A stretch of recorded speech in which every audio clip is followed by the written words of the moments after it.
Class 2 HR manual database and ID card management in excel and access. এখানে section আছে total 4টি এবং first সেকশনে আমরা কথা বলবো এইচআর ম্যানুয়াল ডাটাবেস এবং ID card related labour law and rules. HR manual database বা এইচআর ডাটাবেস খুবই গুরুত্বপূর্ণ বিষয়। এইচআর ডিপার্টমেন্টে যে গুরুত্বপূর্ণ বিষয়গুলো আছে তার ভেতরে সব থেকে বেশি আমি বলবো গুরুত্বপূর্ণ বিষয় হলো এইচআর ডাটাবেস। এমপ্লয়ীদের ইনফরমেশন আপনার কাছে প্রত্যেকটা অর্গানাইজেশনে মাস্ট বি রাখতে হবে। আপনি কোনো অর্গানাইজেশনে জয়েন করলেন, দেখলেন ওখানে সফটওয়্যার নাই, তাহলে ম্যানুয়ালি অবশ্যই আপনাকে প্রত্যেকটা এমপ্লয়ির বিভিন্ন ধরনের ডাটা সংরক্ষণ করতে হবে। কি কি ধরনের ডাটা আমরা সংরক্ষণ করতে পারি একটু দেখে নেওয়া যাক। পার্সোনাল ইনফরমেশন, ওই এমপ্লয়ির পার্সোনাল ইনফরমেশন থাকতে পারে, যেমন তার প্রেজেন্ট অ্যাড্রেস, পার্মানেন্ট অ্যাড্রেস, তার ব্লাড গ্রুপ, অন্যান্য বিষয় থাকতে পারে। এবং অফিসিয়াল ইনফরমেশন, আমরা যদি বলি যে অফিসিয়ালি সে কোন ডিপার্টমেন্টে জয়েন করলো, তার স্যালারি কত, তার জয়নিং ডেট, তার ডেজিগনেশন কি, ইনফরমেশন গুলো আপনার কাছে মাস্ট বি এটা ডাটাবেজে সংরক্ষণ করতে হবে। তারপরে nominee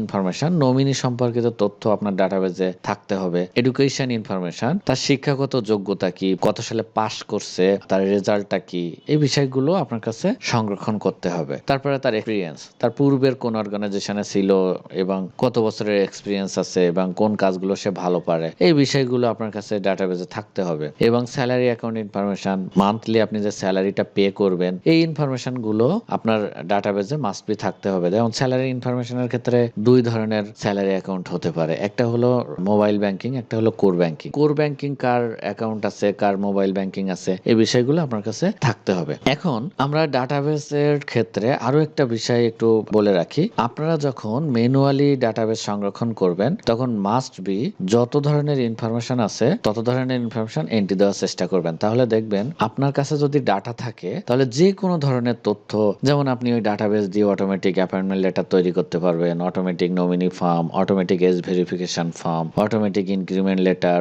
automatic promotion letter, performance অ্যাপ্রাইজালের ইনফরমেশন, তারপরে আদার্স যত ইনফরমেশন থাকে, আপনি ডাটাবেসে যদি এই ইনফরমেশন গুলো থাকে তাহলে আপনি খুব সহজেই যে কোনো ধরনের ডকুমেন্ট তৈরি করতে পারবেন। এই জন্য যারা ম্যানুয়াল ডাটাবেস হ্যান্ডেল করেন তারা প্রত্যেকটা ইনফরমেশন এন্ট্রি দিয়ে সংরক্ষণ করতে হবে। এই সংরক্ষণ করাকে এইচআর ডাটাবেস বলা হয়। তার মানে আমরা খুব সহজেই বলতে পারি একজন এমপ্লয়ি তার যাবতীয় information, personal information, official information, nominee information, education information, experience, salary account information, এই ইনফরমেশন গুলো সংরক্ষণ যে ডাটাবেসের মাধ্যমে করা হয় তাকে এইচআর ডাটাবেস বলা হয়। এবং আপনার কাছে যদি বেশি ডাটা এন্ট্রি থাকে বা ইনফরমেশন বেশি থাকে একজন এমপ্লয়ির, আপনি সব থেকে ধনী এইচআর, কারণ ইনফরমেশন যত বেশি থাকবে সে তত বেশি গেইনার হবে। যে কোনো ধরনের রিপোর্ট খুব সহজে তৈরি করা যাবে। তারপরে আমরা ডাটাবেসটা কিভাবে করব, ডাটাবেসটা আমরা সাধারণত একটা এক্সেল ফাইলের মাধ্যমে ডাটাবেসটা করতে হবে। এবং এক্সেল ফাইলের হেডার ফুটার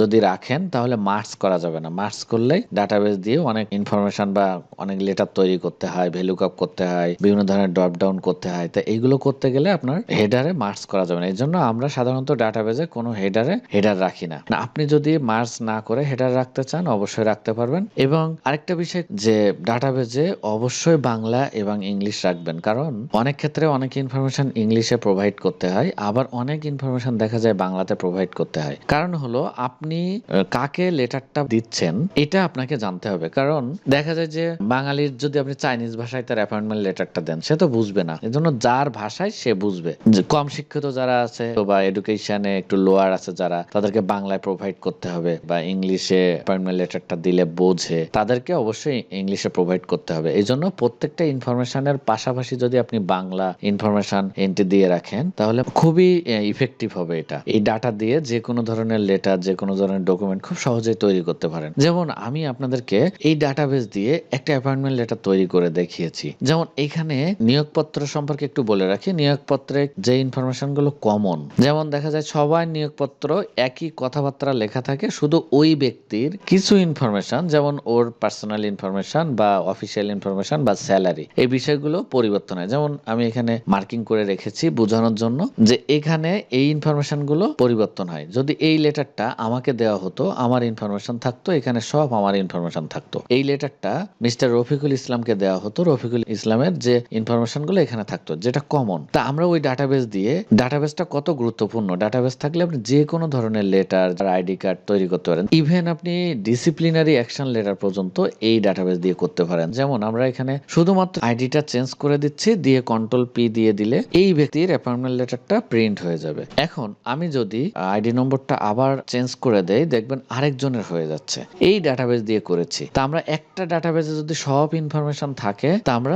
এইচআর রিলেটেড যে লেটার ম্যানেজমেন্ট আছে খুব সহজেই করতে পারবো। ডাটাবেস করার ক্ষেত্রে যেটা করবেন, সকল ইনফরমেশন এখানে এন্ট্রি দিয়ে রাখবেন এবং আরেক এখানে এন্ট্রি দেওয়ার ক্ষেত্রেও আপনারা ড্রপ ডাউন মেনু ব্যবহার করতে পারেন। যেমন এখানে যদি আমি বলি ব্লাড গ্রুপ এন্ট্রি দিব, ব্লাড গ্রুপ এন্ট্রি দেওয়ার ক্ষেত্রে আমরা যদি এখানে ড্রপ ডাউন মেনুটা দিয়ে রাখি বা ড্রপ ডাউন করে রাখি, তাহলে দেখা যায় যে আমরা ড্রপ ডাউন দিয়ে আমরা ধরিয়ে দিতে পারবো, তখন আর একটা একটা লেখার প্রয়োজন নেই। তা সেটা কিভাবে করব? সেটা করতে গেলে এখানে আমরা ক্লিক করব, করে আমরা এখানে ডাটাতে যাব, ডাটাতে গিয়ে ডাটা ভ্যালিডেশনে এখান থেকে ক্লিক করে এখানে আমরা লিস্ট করে দিব। লিস্ট করে দিয়ে আমরা এখানে সোর্সে এ পজিটিভ কমা বি পজিটিভ কমা মানে ব্লাড গ্রুপ যত ধরনের আছে, ও পজিটিভ কমা এ নেগেটিভ, আমরা এরকম করে প্রত্যেকটা ইনফরমেশন এখানে এন্ট্রি দিয়ে করে আমরা যদি ওকে করে দেই, ওকে করে দেওয়ার পরে আমরা যদি এটা টেনে এখানে নিয়ে আসি, তাহলে সুবিধাটা কি? আমরা যখন এন্ট্রি দিব, এই ব্যক্তির বি পজিটিভ হলে বি পজিটিভ, এখানে যদি এই ব্যক্তির নিচের ও পজিটিভ হয় ও পজিটিভ আমরা এখানে দিয়ে দিব। ড্রপ ডাউন মেনুর হলো যে আপনি যদি ড্রপ ডাউন করে রাখেন, তাহলে ড্রপ ডাউন নিচে নিচে আসবে এবং এগুলো আপনার এন্ট্রি দেওয়ার কোনো দরকার নেই। যেমন কমন কিছু ইনফরমেশন রিলিজিয়নের ক্ষেত্রে আপনি ব্যবহার করতে পারেন, ম্যারিড বা আনম্যারিড এর ক্ষেত্রে আপনারা ব্যবহার করতে পারেন, তারপরে জেন্ডারের ক্ষেত্রে ব্যবহার করতে পারেন, ব্লাড গ্রুপের ক্ষেত্রে ব্যবহার করতে পারেন। এই বিষয়গুলো যদি আপনি